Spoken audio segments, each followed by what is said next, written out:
Dazan Nazoon, Brittany Woods-Orrison, Sauza, Dleł Taneets Eslan, Chino Lesto, and I'm currently here on Koyukon Denè, Aquan, also known as Juneau, Alaska, and I sure do have a love for this place. You see the beautiful southeast sunlight streaming in, and I have a deep love for this place because I was actually almost raised in the southeast. My journey starts with my family, of course, and when I was born, my mother was still young, my Enaa, and she had to finish getting her education, and so she chose to ask for another relative to raise me, and a lot of people stepped up, and I was almost a southeast baby.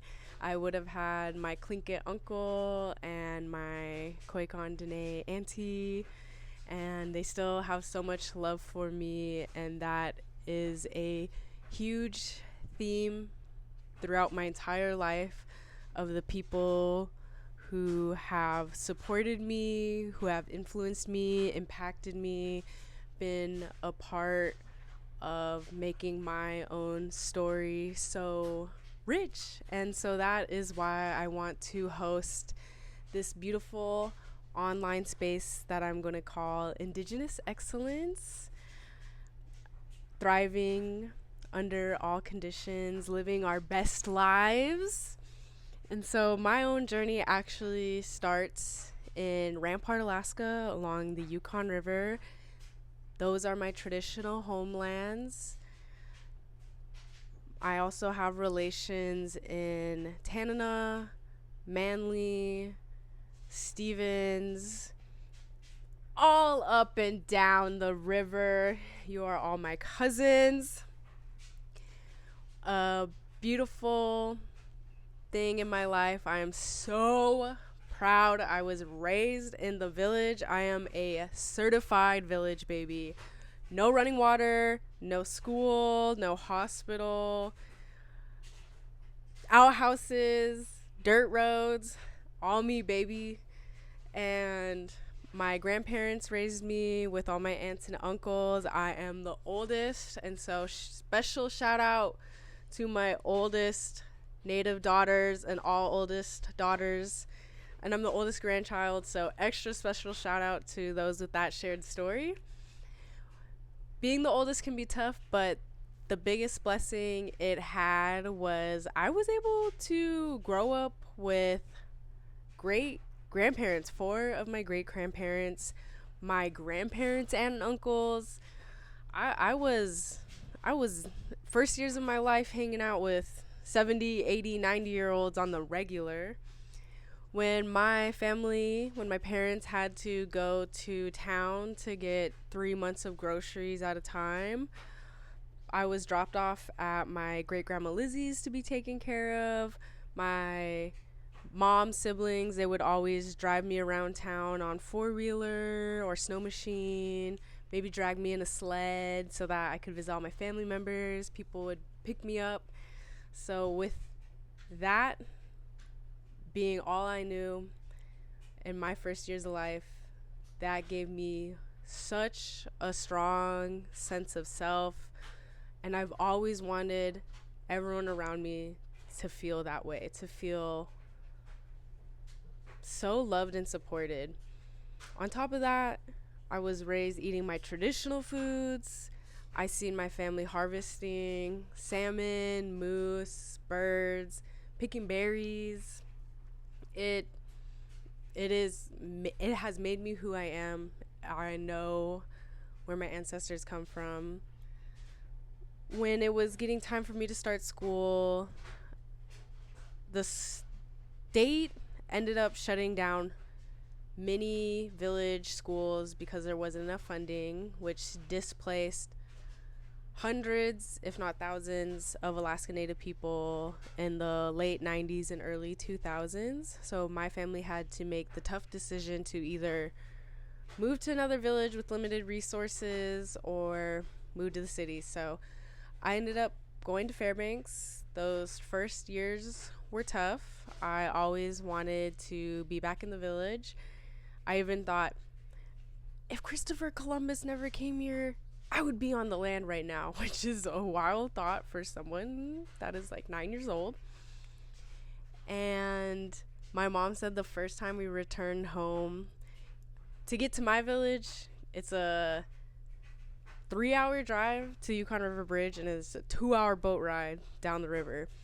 My mom said I ran out to the bow of the boat when I seen the rampart, and I was like, we're finally home. And I still feel that way every time I make it home. So that was what it was like, going from village baby to city native real quick. And thankfully, Fairbanks is a melting pot of all of Alaska. It is a place where a lot of Native people have ended up, predominantly white, but we still have immigrants and refugees and people with rich stories coming from all over. Life started really getting better when I went to F.E. Cochrane, a charter school that's predominantly Native for middle schooler and high schoolers. They had hunting leave, so we'd have a long break for people to hunt and harvest moose. We would go out to Howard Luke's camp, learn how to survive in the winter, make shelter, start a fire. We were learning traditional medicines. It was really a radical place for me, and I thrived. And the other big blessing in my life is I was able to spend the school year in Fairbanks and grow accustomed to that life, while being able to return home for summer and fall to continue living our traditional ways. That gave me an amazing blend of experiences and know-abouts of what both of those identities as a Native person holds. I pushed it further by going to Mount Edgecombe High School in Sitka, Alaska, which is really close, a quick up and down 30-minute flight from Juneau.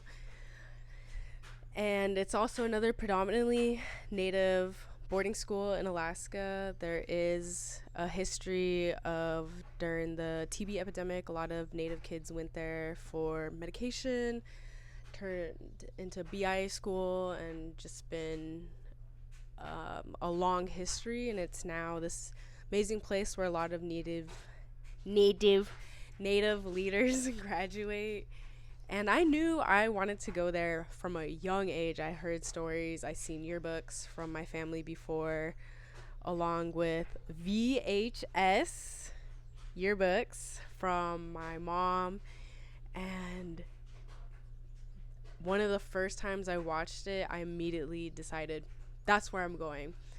And I would watch it every few years and be like, yep, that's where I'm going. And so the process of applying and getting ready to go there felt so natural. And I barely had a struggle in that transition. The first few nights, it was adjusting to sleeping in a room with 5 other girls and living that dorm life. And then after that, I was off the ground running. I had joined wrestling, basketball, Native Youth Olympics, cross country.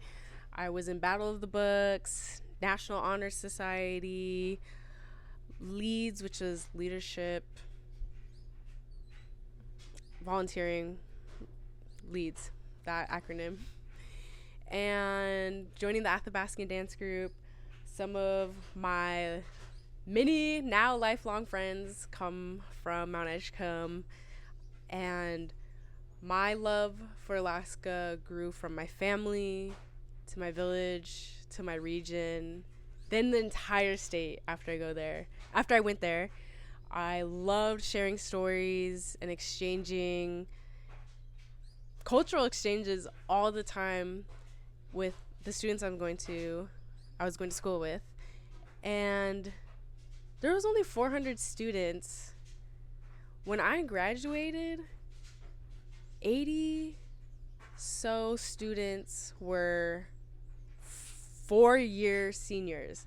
So almost the entire class we grew up together. We were in there deep. And that's where I really started growing my voice, growing my knowledge. Then when I went to Menlo College in the Bay Area of California, one of the only Native students, the only Alaskan, I was on the women's wrestling team and a first generation college student. Oh my goodness. I still reflect on those times. Having 3 jobs. At one point I had to take 21 credits. Working out, lifting, practices. Oof. Shout out the support system I grew from my team, from my graduating class, my friend group that made it all the way through together.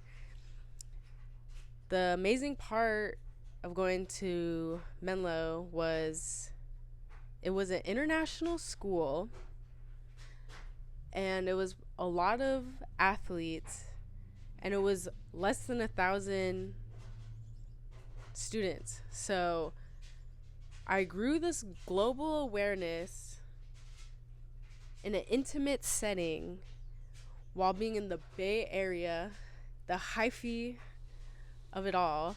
So those were some defining years. I had to fight for my humanity in my class.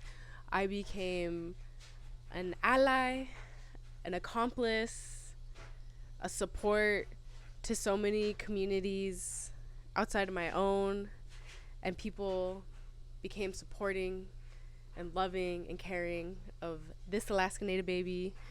I joined the Polynesian club on campus, and that was kind of like my home in a way, one of my many homes I found there. And I graduated after 4 years and had a successful career. Stayed in the Bay Area for 2 more years. Lockdown happened. After a year, I was like, man, I am a wild girl. I have been nightlife. After being so responsible, I got as irresponsibly responsible as I can. I need to realign. I need to find myself. So I went on a year and a half from 2021, spring 2021 till spring 2022. A whole year driving around the western United States, from Washington to California, all the way to Oklahoma, Colorado, New Mexico, all that, all there, drove through it with the goal of learning about the lands and the peoples, the stewards of those places, and reconnecting with my friends in a safe manner, because again, this is 2021, vaccine rollout, contact clearance, being safe, masking. I was doing all that. And I had saved up my money from my cooking career from what upperclassmen years through my time in the Bay. And I bartered for housing. I stayed with friends. And I had a revolutionary time. I healed from all the trauma. I thought it was just going to be all fun, finding jobs, projects, which it was. It was all those things. But there were a few times where I house sat, and for the first time ever, I was by myself, and the tears, the brokenness, the releasing, the just finding the ability to feed myself. And I was beating at the time and just stretching, and I was like, I'm doing everything I can just to tend to me and learn how to sit by myself, because again, grew up in a huge family, had always lived in dorms, had always lived with roommates, and then for the first time ever, days to weeks on end, I'm by myself, was radical. And during the time I said, this is going to be my movie. I'm going to be the star. I'm going to be hyping her up because this is what we're going to do. And it paid off. During that time, I started a side hustle, passion career of modeling, taking photos for brands, walking native runways. I began my film career, being a part of the Native movement, Alaskan Native filmmakers cohort, Stories for Climate Justice. And I began my job as the broadband baddie, digital equity queen, and live that life. And all that work is what brought me home, because I had to attend these events, I had to attend meetings, and I was like, wow, the ancestors, the universe telling me to go home. And I sure did. I had a harder time transitioning home than I did the other places, almost, because this new self, I hadn't been home in 3 years, not knowing what would be different, not knowing where to start, who was there. It was the unknown in this place I had grown up, which is such a strange feeling. But the first place I landed back to was Sitka, Shitkaquan, and I was at the Herring Koyuk in 2022, and I was surrounded by indigenous excellence, people bringing their blessings from their communities, and I remember crying in relief. The omen, the acknowledgement that this is where I needed to be. I had done the work, and I was going to attract what I had been giving out to the world. Then I moved home back to Fairbanks. That is where I'm currently based. But I am new age Koyukon Denè woman, because I am still so nomadic. I have traveled all over the state for various projects, events, cultural gatherings, ceremonies, opportunities.